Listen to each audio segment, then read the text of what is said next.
Hello dear friends, how are you doing today? I hope you are doing well. Welcome to a new question about dermatology. A 33-year-old lady presents complaining of facial discoloration. She is 26 weeks pregnant. So far it has been an uncomplicated pregnancy. She has a background of rheumatoid arthritis but has been off treatment for 2 years. On examination, she has a large, flat, symmetrical brown pigmented patch across her cheeks, forehead, nose, and upper lip. What is the most likely diagnosis? A. Systemic lupus erythematosus or SLE. B. Melasma. C. Polymorphic eruption or pregnancy. D. Rosacea. And E. Vitiligo. Okay, here we have a 33-year-old pregnant lady coming with complaining of facial discoloration. The patient is 26 weeks pregnant. So far it has been an uncomplicated pregnancy, but the patient past medical history is rheumatoid arthritis, which is off treatment for 2 years. On examination, we can see a large, flat, symmetrical brown pigmented patch across her cheeks, forehead, nose, and upper lip. And the most likely diagnosis here is melasma, and we are going to explain it. Explanation: melasma or chloasma. Melasma is a common acquired skin condition that causes dark brown or gray brown patches on sun-exposed areas of the skin. Key features: location. Melasma most often is on the face, especially the cheeks, forehead, nose bridge, and upper lip.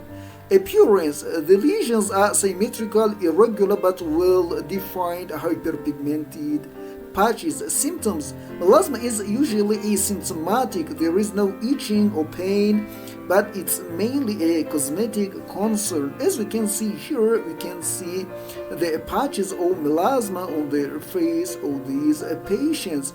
Here we can see also the different patches on face, nose bridge, and cheeks of this patient. Here we can see well-defined patches of melasma on the face of these patients also.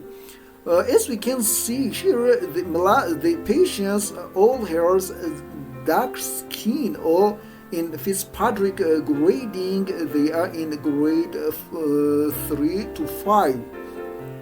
Here we are going to explain more about it. Causes and risk factors of melasma.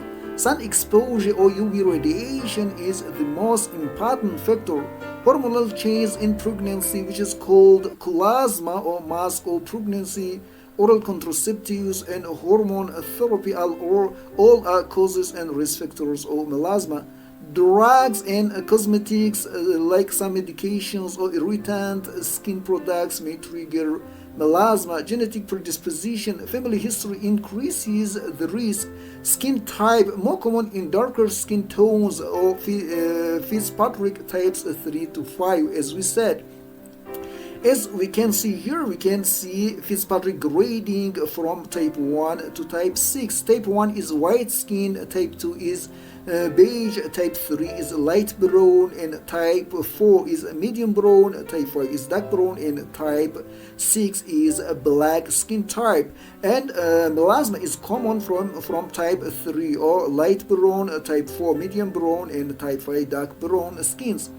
Pathophysiology: UV light and hormones increase melanocyte activity, leading to excess melanin production and uneven pigmentation. It is not due to an increased number of melanocytes, but increased activity of existing ones. And this is an important point. The pigmentation is not due to increased melanocyte, but it's due to increase the activation of melanocyte, which leads to increase the production of melanin. Diagnosis: clinical diagnosis is usually clinical diagnosis. The diagnosis is usually clinical or typical appearance. Muslim exam can help distinguish epidermal versus dermal pigmentation. Treatment: general measures: strict sun protection, use sunscreen, has avoiding peak sun, and avoid triggering medications if possible. Topical agents like hydroquinone is gold standard bleaching agent. Triple combination creams like hydroquinone plus tretinoin plus corticosteroid. Other agents like azelaic acid, kojic acid, or tranexamic acid can be helpful.